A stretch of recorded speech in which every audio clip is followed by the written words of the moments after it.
The morning was eerily still, too quiet for a typical school day.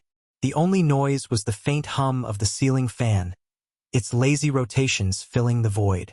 Rachel glanced at the clock on the kitchen wall, her brow furrowing. Emma was never late.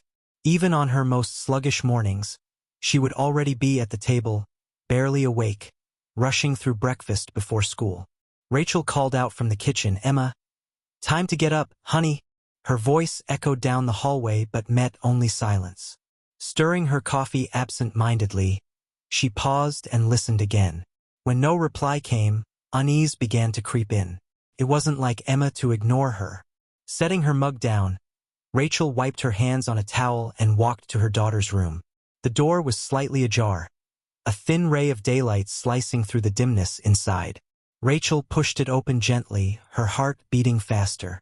Emma lay curled on her side, her back facing the door. For a moment, Rachel felt relieved. Maybe Emma was just extra tired this morning. But as she stepped closer, her relief dissolved. A faint sheen of sweat glistened on Emma's neck, and her posture seemed twisted, almost unnatural, as though shielding herself from something. "Emma?" Rachel whispered, her voice tinged with worry. She reached out to touch her daughter's shoulder, but the second her fingers brushed Emma's skin, she froze. Something was wrong. Pulling back the blanket, Rachel gasped. Her heart stopped as her eyes landed on a dark, spreading stain on the white sheets, blood. It soaked through the fabric, pooling ominously beneath Emma. Rachel's breath caught in her throat, her mind struggling to make sense of the scene before her. Emma's pajama bottoms were drenched, the vivid red stark against the pale fabric. Rachel's hands trembled as Emma stirred, moaning softly, her eyes fluttering open. "Mom!" Emma's voice was weak, barely a whisper. Her face was ghostly pale, dark circles shadowing her eyes. Panic surged through Rachel like a bolt of lightning. She scooped Emma into her arms, horrified by how limp her body felt. Rachel's thoughts spiraled into chaos. This wasn't a mere illness. This was something far worse. "We're going to the hospital." "Right now," Rachel said aloud, more to reassure herself than her daughter. Grabbing her phone with trembling hands, she dialed 911. Words tumbled out in desperation. "Blood. Emergency. Please hurry." As Rachel cradled Emma, rocking back and forth, the minutes stretched unbearably. The distant wail of sirens finally pierced the air, and Rachel dashed outside, still holding Emma close. The paramedics arrived, their expressions grave as they assessed the situation. One gently took Emma from Rachel's arms. "Let us take care of her, ma'am," he said firmly but with kindness. Rachel followed them, her legs weak beneath her. Her thoughts were a whirlwind of terror and confusion, barely grasping the urgency of the moment.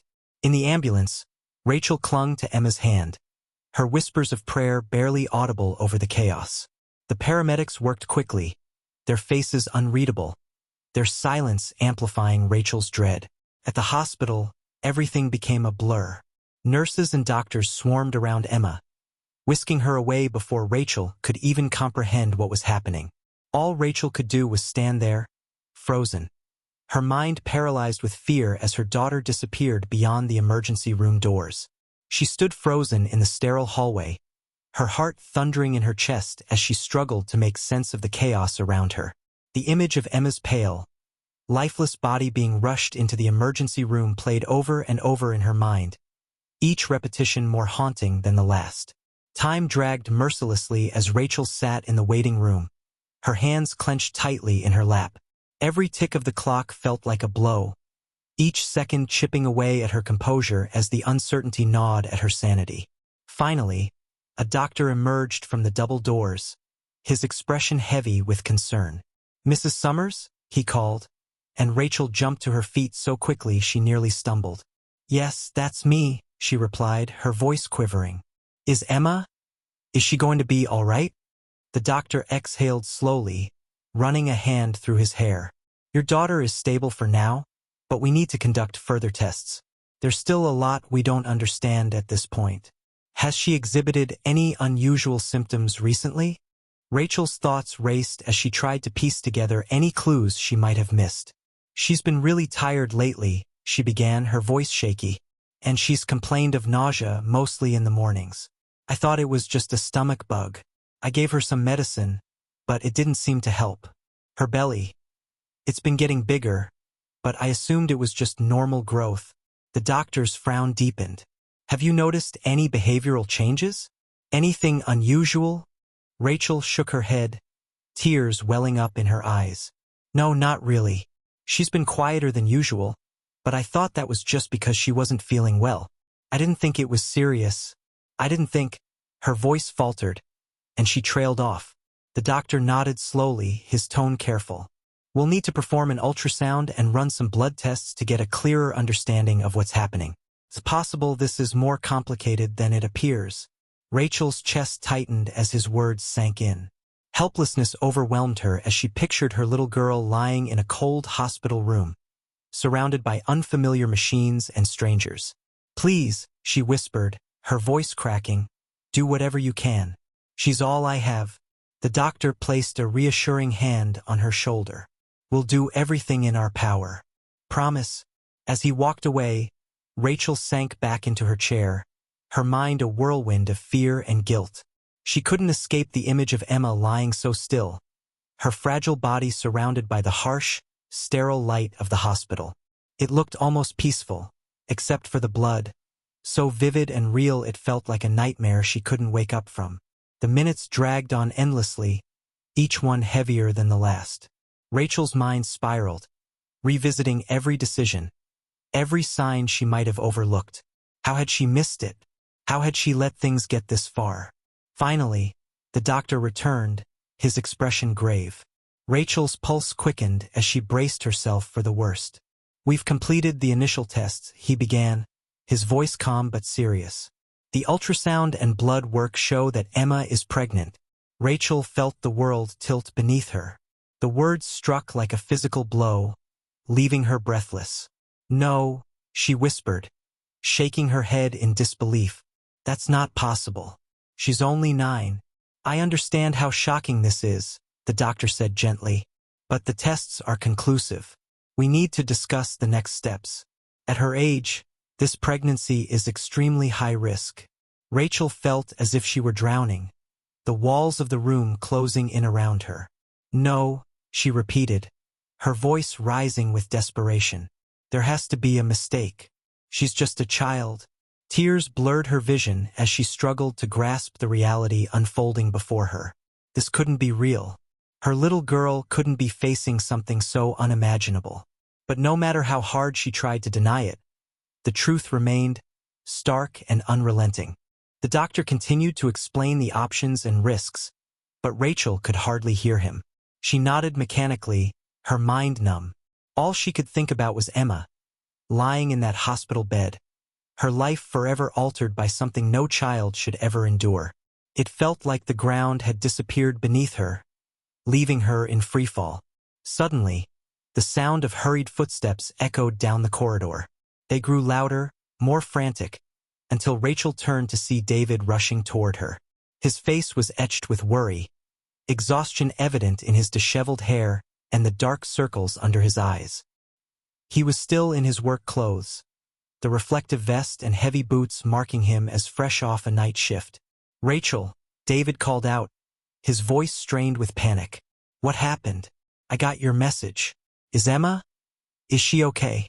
Rachel looked at him, her eyes wide and brimming with unshed tears. For a moment, she couldn't speak.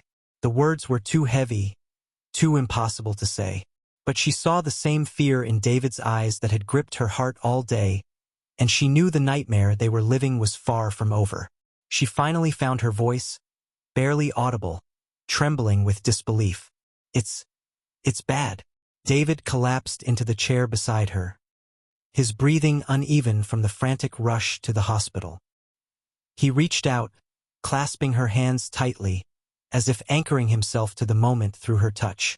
Tell me, he pleaded, his voice breaking, what's wrong with her? What did the doctor say? Rachel swallowed hard, trying to steady the storm of emotions that threatened to overtake her. They ran some tests, she began, her voice faltering. An ultrasound, blood work. She paused, struggling to find the words. David, she continued, her voice cracking. They say Emma is pregnant. The color drained from David's face, his expression frozen in stunned disbelief. For a moment, it looked as though he might collapse under the weight of the revelation. No, he said, his voice rising in desperation. That can't be true. She's just a little girl. Rachel's grip on his hands tightened, though her own trembled with fear. I know, she said, her voice barely holding steady. I know, but the doctor said the tests are conclusive. David, what are we going to do? David's eyes darted around the sterile room, as if searching for some impossible solution hidden in the blank walls. He turned back to Rachel, his expression a tangled mix of fear and disbelief. This can't be real, he whispered, his voice hollow. How could this even happen? Tears streamed down Rachel's cheeks as she shook her head. I don't know, she said, her voice cracking under the weight of her grief. I don't know, David, but they said the pregnancy is high risk. We have to figure out how to help her. We can't waste any time. David's shoulders sagged, the enormity of the situation pressing down on him like a physical weight.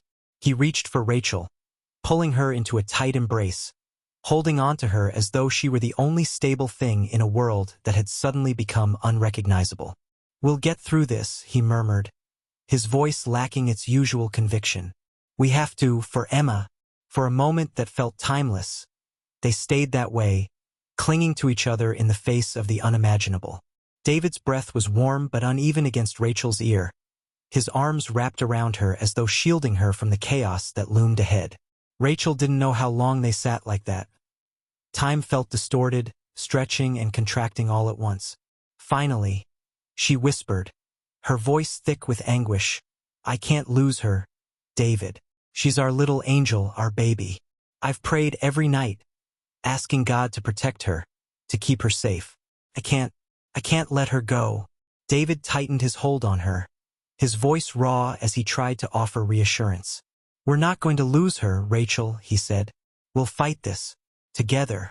God's not going to take her from us. He can't. But even as he spoke, doubt gnawed at the edges of his words.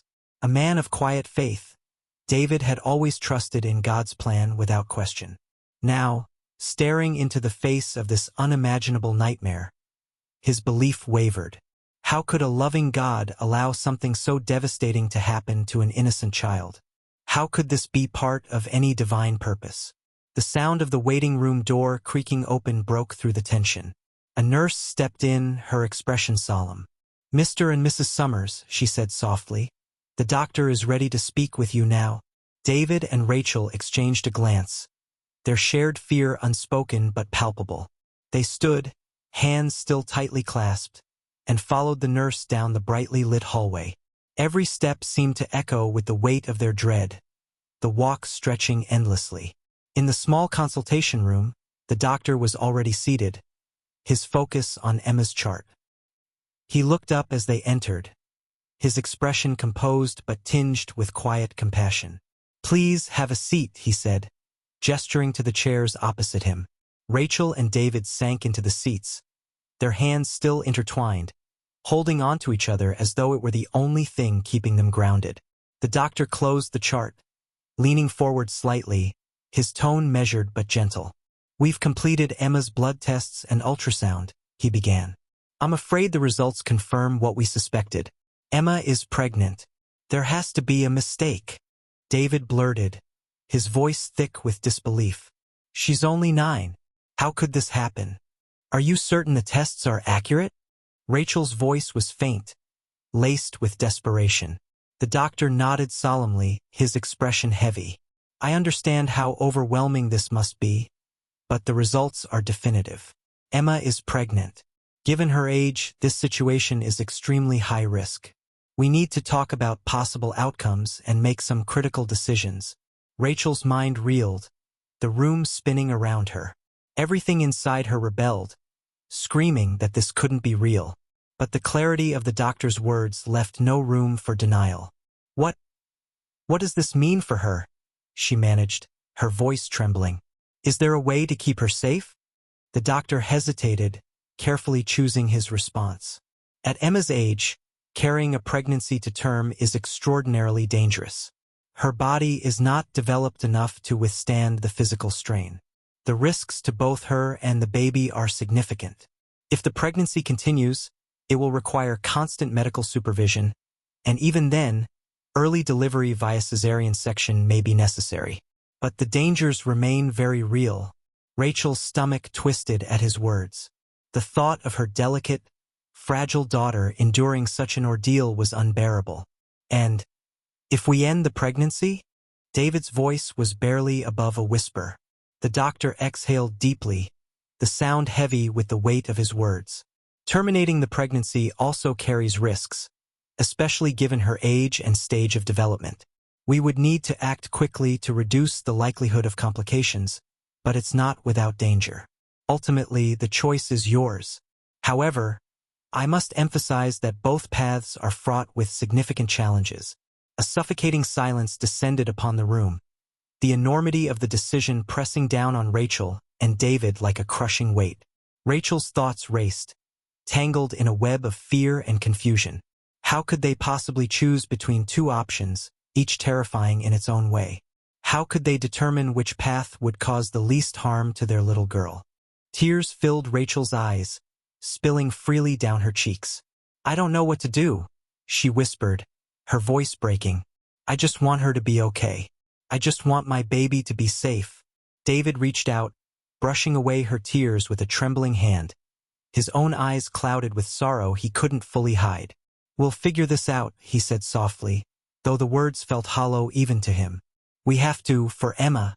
Later that night, as they sat by Emma's hospital bed, Rachel closed her eyes and whispered a prayer into the stillness. "Please, God," she pleaded, her voice cracking, "don't take her from us. She's our angel. Please protect her." Emma's younger sister, who had been silently observing from the doorway, stepped into the room and knelt beside her mother. Together, they prayed for a miracle, for some sign that Emma would be saved. As the night stretched on, with the weight of uncertainty pressing heavily on their hearts, all they could do was hope that their prayers would be answered. In the dim light of the hospital room, Emma stirred, a faint whimper escaping her lips as she tried to move. A sharp pain shot through her small frame, freezing her in place. Her eyes fluttered open, tears spilling as she whimpered in agony. Rachel immediately leaned over, gently smoothing her daughter's tangled hair, her voice soft and soothing despite the storm raging inside her. "It's okay, sweetheart," Rachel murmured. "I'm here. Mommy's right here with you." Emma shook her head weakly, tears streaming down her face.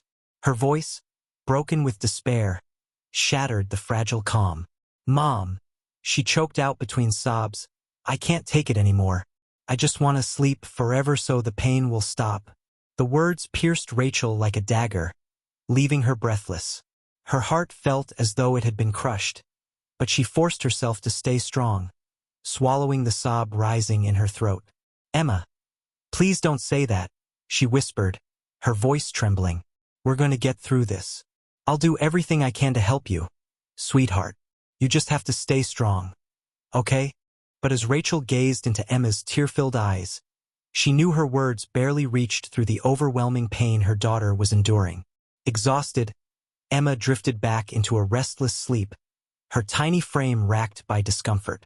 Moments later, the doctors approached Rachel, their faces somber as they motioned her to step into the hallway. Once away from the room, one of them began cautiously. "Mrs. Summers," he said gently, "there's something very serious we need to discuss with you." Rachel felt her chest tighten, dread pooling in her stomach. "What is it?" she asked, her voice barely steady. The doctor paused, clearly measuring his words. "We believe Emma's condition may have resulted from harm caused by someone close to her." The implication made Rachel's breath catch. The very suggestion was a nightmare she couldn't comprehend. "No," she said quickly, her voice shaking. "That's not possible. She's just a child. And David, he's her father. He would never, he couldn't." The doctor nodded, his expression empathetic but resolute. "I understand this is difficult to hear, but we need to consider every possibility to ensure Emma's safety. I understand how difficult this is to hear, Mrs. Summers, the doctor said gently, his tone measured but firm. But in situations like this, it's often someone familiar to the child, someone within the family or very close to it. We must consider all possibilities to ensure Emma's safety. Rachel's thoughts spun wildly. The mere idea that David, her husband and Emma's father, could be involved in something so appalling was beyond belief.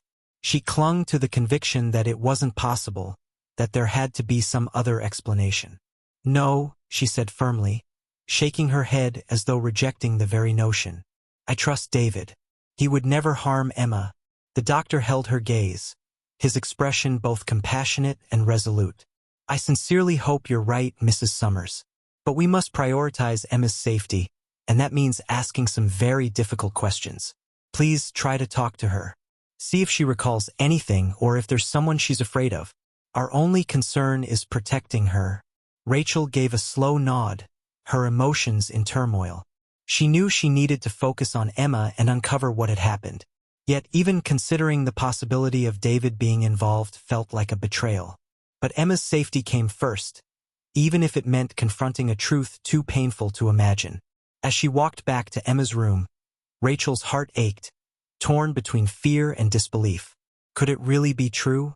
Could someone so close to them have inflicted such harm? She pushed the thought away, unwilling to accept it, but the seed of doubt had been planted, gnawing at her relentlessly. Sitting by Emma's side, Rachel watched her sleep, silently praying for strength and clarity. She needed to protect her daughter and uncover the truth, whatever it might be. Yet she clung to the hope that David was innocent, that somehow their family could survive this ordeal. That night, Rachel barely slept. Her mind replayed the day's events on an endless loop.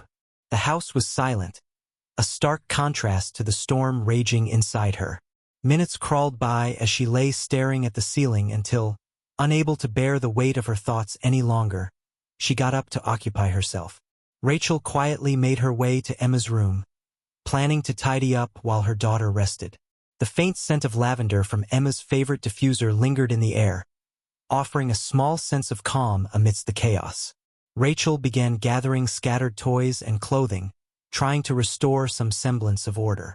As she bent to retrieve a stuffed animal from under the bed, her hand brushed against something unexpected. Puzzled, she reached further and pulled out a crumpled shirt.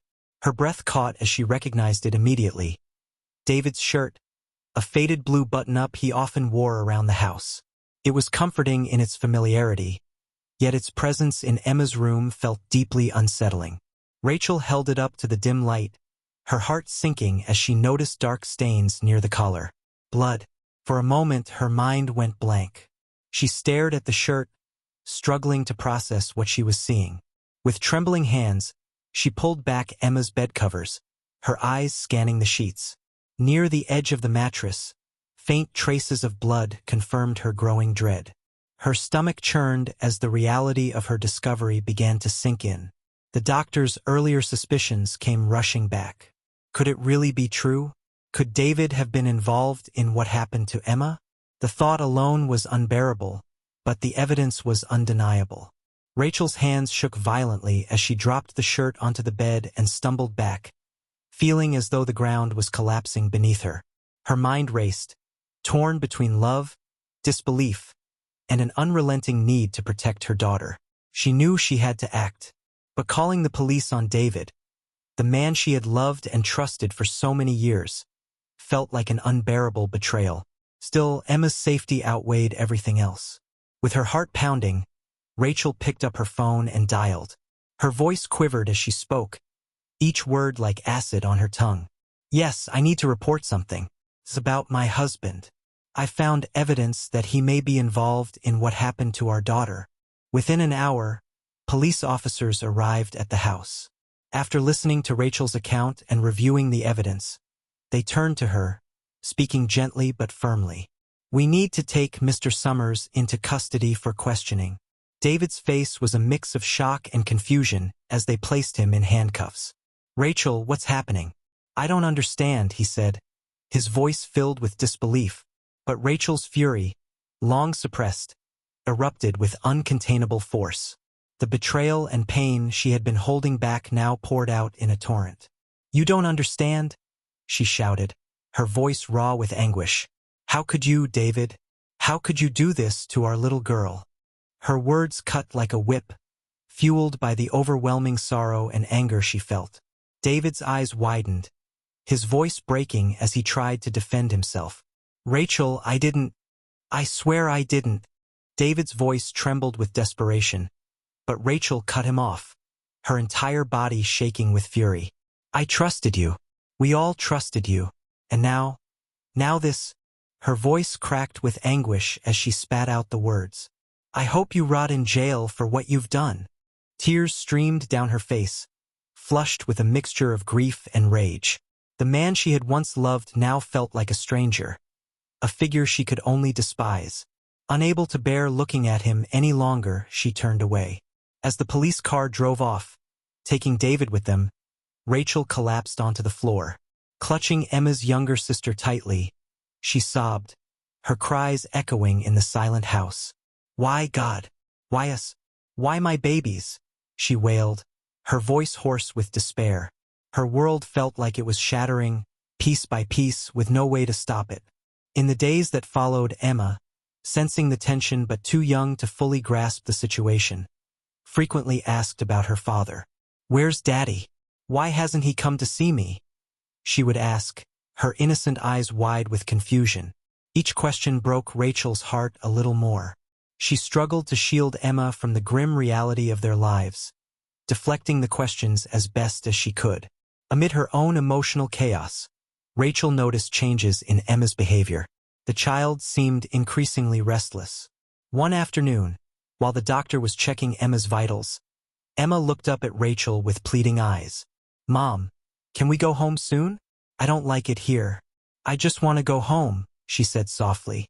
Rachel felt a lump rise in her throat.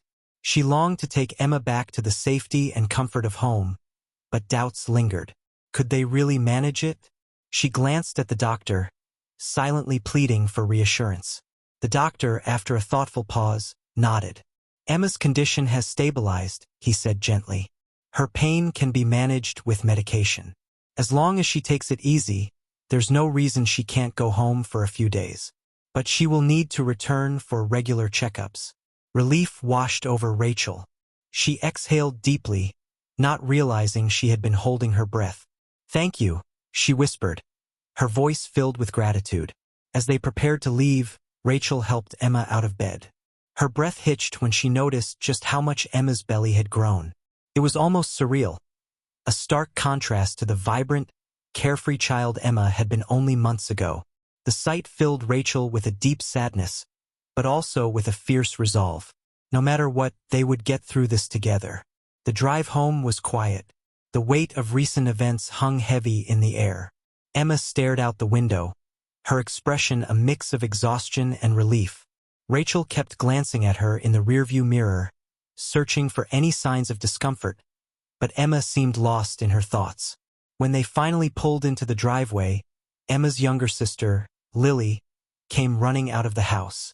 Her face lit up with joy as she saw her sister. "Emma! Emma! You're home!" Lily shouted, her excitement contagious. She rushed forward, throwing her arms around Emma. Emma managed a tired smile and bent down awkwardly to return the embrace. "Hey, Lilybug, I missed you," she said softly, her voice warm with affection. Lily grinned but looked up at Emma with wide eyes, noticing her swollen belly. "You're so big now. Does it hurt, Emma?"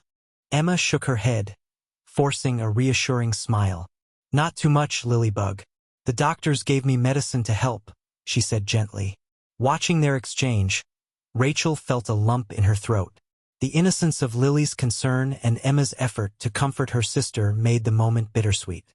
For a fleeting instant, things felt almost normal, a rare reprieve from the shadows hanging over their family. Inside the house, the sisters quickly fell back into their familiar routines. They played with their dolls, giggling as though nothing had changed. Emma's laughter, a sound Rachel hadn't heard in what felt like forever, echoed through the rooms, filling the house with a rare sense of peace. For the next 2 days, a semblance of normalcy returned. Emma seemed to draw strength from being home, surrounded by her family and the familiarity of her space. She played with Lily, helped Rachel in the kitchen, and even managed to watch some of her favorite shows without wincing in pain. It was as though the comfort of home had granted her a brief reprieve from the nightmare they were living. On the second day, the weather turned warm, and the girls decided to play in the backyard. Rachel, hesitant but sensing Emma's need for fresh air, agreed, cautioning them to be careful. She stayed inside to tend to some chores as Emma and Lily ran outside, their giggles filling the yard. The two sisters chased each other around the large oak tree that had stood in their backyard for years. "Let's climb up," Lily said excitedly, pointing to the lower branches where they had often perched together in the past. Emma hesitated, glancing back at the house. Then, with a small smile, she nodded. "Okay, but just a little," she said, carefully making her way toward the tree. Lily trailed closely behind her sister, and before long, the two of them were perched on the lowest branch of the oak tree. They swung their legs, chatting about anything and everything in the way only sisters could. Rays of sunlight filtered through the canopy above, casting soft, dappled patterns on the ground beneath them. Their laughter mingled with the rustling leaves, creating a rare moment of calm and joy. But the peace didn't last long. "Emma, look at this," Lily said excitedly, reaching for a branch higher up. As she shifted her weight, the branch Emma was sitting on emitted a loud, ominous creak. Before either of them could react, it snapped beneath her. Emma fell, hitting the ground with a sickening thud. Lily's breath caught in her throat as she froze, staring at her sister's crumpled form below. Panic surged through her small body. She scrambled down from the tree as quickly as she could and raced to Emma's side. "Emma! Emma! Wake up!" Lily cried, her voice high and trembling with fear. She shook her sister gently, desperately trying to wake her, but Emma remained still. Her face was pale, her eyes closed, and she wasn't responding. A wave of dread crashed over Lily, almost paralyzing her. Without another moment's hesitation, she turned and sprinted toward the house, tears streaming down her cheeks. "Mom! Mom!" she screamed. "Emma's hurt. Please help her." Inside, Rachel froze at the sound of Lily's panicked cries. Dropping everything, she dashed outside, her heart pounding in terror. The scene that greeted her made her blood run cold. Emma lay motionless on the ground, and Lily was beside her, sobbing uncontrollably. Rachel's mind raced as she rushed to Emma's side. Her hands trembled as she gently touched her daughter, searching for any sign of life. "Emma, baby, wake up. Please, wake up," she whispered, her voice cracking with desperation. She lightly shook Emma's shoulders, but there was no response. The world seemed to close in around Rachel, suffocating her with fear as panic threatened to consume her. The next moments passed in a blur. Somehow, Rachel managed to call 911. Though her hands were shaking so badly, she struggled to dial. The paramedics arrived swiftly and took charge, loading Emma into an ambulance. Her condition was critical. Rachel and Lily followed in their car, each second stretching unbearably as the reality of what had happened sank in. At the hospital, there was no time to lose. The doctors moved quickly, preparing Emma for surgery. The fall had caused severe internal injuries, and operating immediately was the only way to save her. Rachel stood in the waiting room, holding Lily close, her heart pounding in her chest. Lily's wide, tear-filled eyes reflected the fear Rachel herself felt. All she could do was murmur words of comfort, though she wasn't sure she believed them herself. "It's my fault, Mom," Lily whispered, her voice so faint Rachel almost didn't hear her. "I told her to climb the tree. I didn't mean for her to get hurt. I'm so sorry." Rachel's throat tightened as fresh tears welled in her eyes. She hugged Lily even tighter, pressing a kiss to the top of her head. "Shoo, baby. It's not your fault," she said softly, her voice thick with emotion. "It was an accident. Emma's strong. She's going to pull through this." But even as she spoke, images of Emma's lifeless body flashed in her mind. The fear of losing her daughter after everything they had already endured was almost unbearable. Hours dragged by, each one feeling heavier and longer than the last. Finally, the door to the operating room opened, and a doctor stepped out. Rachel's heart leapt into her throat as she stepped forward, bracing herself for the news. "Mrs. Summers," the doctor began, his voice steady but tinged with the weight of the moment. "Emma is stable, but the fall resulted in severe internal injuries. We had to remove a significant amount of swelling in her abdomen, and unfortunately, there were complications," the doctor explained, his tone grave. Rachel's heart skipped a beat. "Complications?" she repeated, her voice shaky. The doctor nodded, his face etched with seriousness. "During the surgery, we discovered that Emma wasn't pregnant after all. Instead, we found a large ovarian tumor. This tumor was producing the hormone HCG, which mimicked pregnancy symptoms, including the swollen abdomen." Rachel stared at him, her mind reeling. A tumor? But the tests. They all confirmed she was pregnant. The doctor's expression softened, a quiet sympathy in his eyes. "It's uncommon, but it can happen."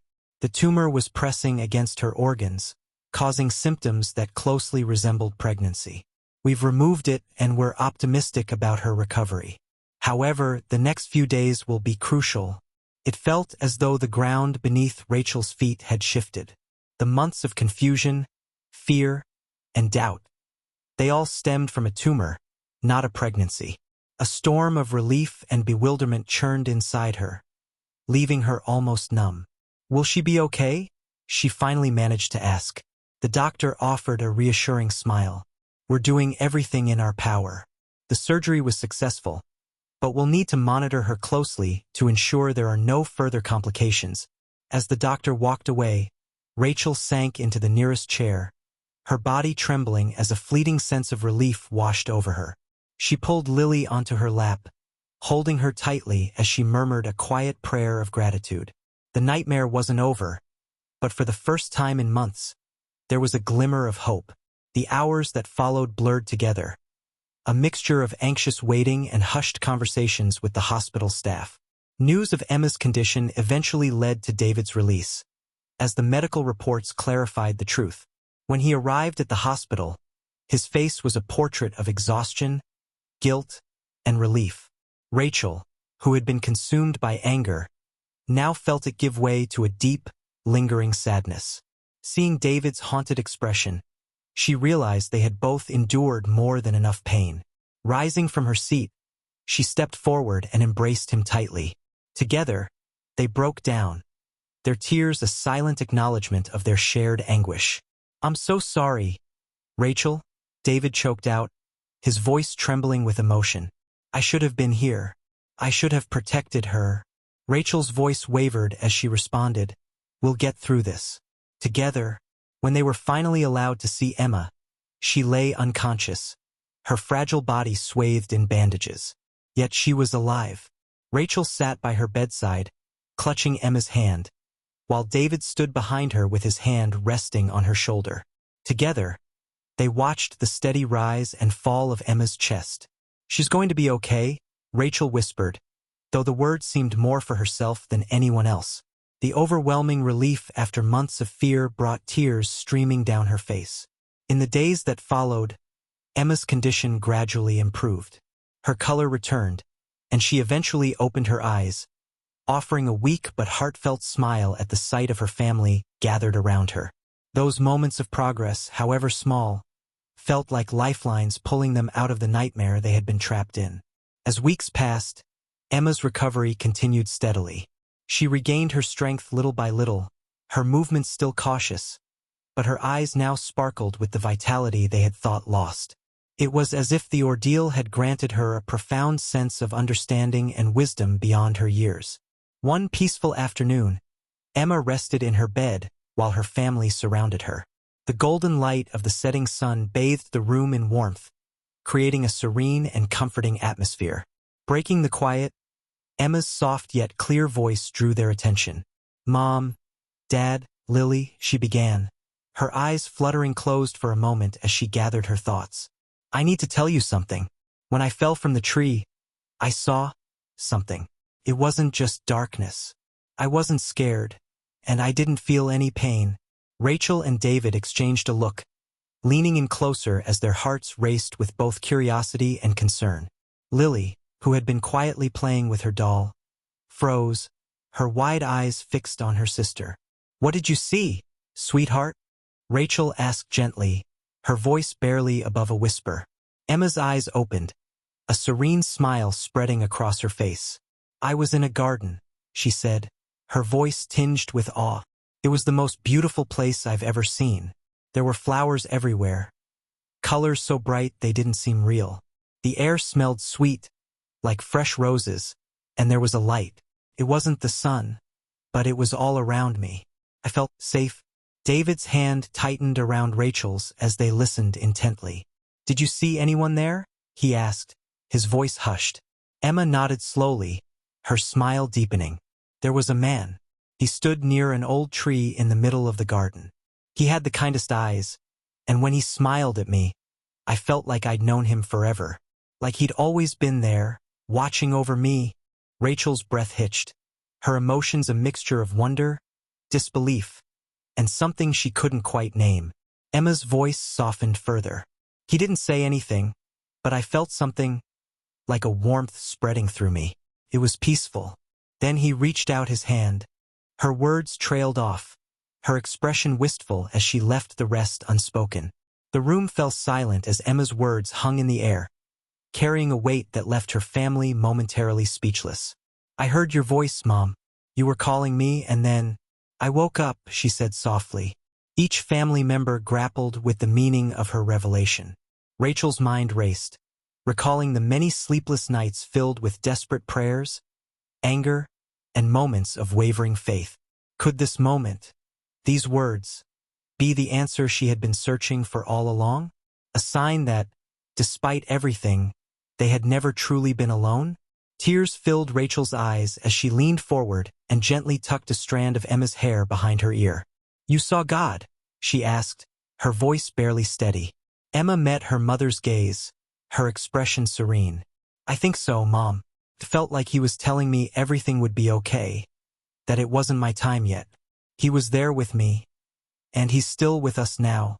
Rachel's heart swelled with emotion. For months, she had felt abandoned, questioning the faith that had once been the foundation of her life. But here, in this moment, with her daughter safe and recovering, she felt an overwhelming sense of gratitude. Perhaps, even in the darkest times, there had been a guiding presence after all. "Thank you," Rachel whispered, closing her eyes as tears slid down her cheeks. "Thank you for bringing her back to us." David, standing nearby, placed a comforting hand on Rachel's shoulder. Though he was not one to outwardly express his faith, he too felt the unspoken presence that had seen them through. His own eyes glistened with unshed tears. From her spot at the foot of the bed, Lily finally broke the silence. Her voice was small, uncertain. "Emma, do you think he's watching us right now?" Emma's smile widened, her expression wise beyond her years. "Yes, Lilybug. I think he's always watching over us." In the days that followed, the family seemed to find a renewed sense of life, as though they had been granted a second chance. Rachel began praying again, but this time not out of desperation. Her prayers were filled with gratitude. The miracle of Emma's recovery strengthened her faith, and she found herself reflecting often on the long, difficult journey they had endured. Emma's story, initially shared quietly among friends, spread quickly throughout the community. It became a beacon of hope, an inspiring reminder that even in the darkest times, light could be found. Neighbors who had once kept their distance now reached out, offering kindness, support, and their own stories of resilience and faith. Despite the renewed sense of hope, Rachel found herself struggling with lingering guilt. One evening, as the house settled into its nightly rhythm and the girls were safely tucked into bed, Rachel stepped outside to find David sitting on the porch. The cool breeze rustled the leaves, and the stars above cast a gentle light over the quiet night. She approached him, her heart heavy but determined. "David," she began softly, her voice steady despite the weight of her emotions. "I'm so sorry for doubting you, for not trusting you when you needed me the most."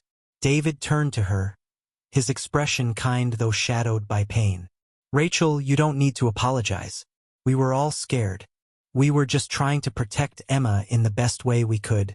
"But I should have trusted you," Rachel insisted, her voice trembling. "You've always been there for us, and I let my fear drive a wedge between us. I need you to know how sorry I am, and how much I want to make things right." David reached for her hand, his grip firm yet comforting. "We both made mistakes, Rachel. What matters now is that we're still here, together. We've been through so much, and we're stronger because of it. I forgive you, and I hope you can forgive yourself too." Tears welled in Rachel's eyes as she squeezed his hand. The burden of guilt began to lift. "I love you," she whispered, her voice thick with emotion. "And I want us to heal, to move forward. Together." David pulled her into a gentle embrace, his voice soft but certain. "I love you too. We'll get through this, Rachel. We'll heal, and we'll build something even stronger." In that moment, Rachel realized forgiveness wasn't just about releasing the past. It was about embracing the future with hope and love. They had been tested, but their love had endured. Together, they would rebuild step by step. The following days brought warmth and light into their home. The dining room was filled with laughter and the rich aroma of a simple yet comforting dinner. Emma, now fully recovered and as vibrant as ever, sat beside Lily, who excitedly recounted her day at school. Rachel and David exchanged a glance, their hearts swelling with gratitude as they watched their daughters. Hand in hand, they led the family in a prayer of thanksgiving. "Dear Lord," Rachel began, her voice steady and heartfelt, "thank you for guiding us through the storm. Thank you for the blessings before us today, for the strength you've given us and the love that holds us together. May we always remember that your light will guide us, no matter what challenges we face. Amen."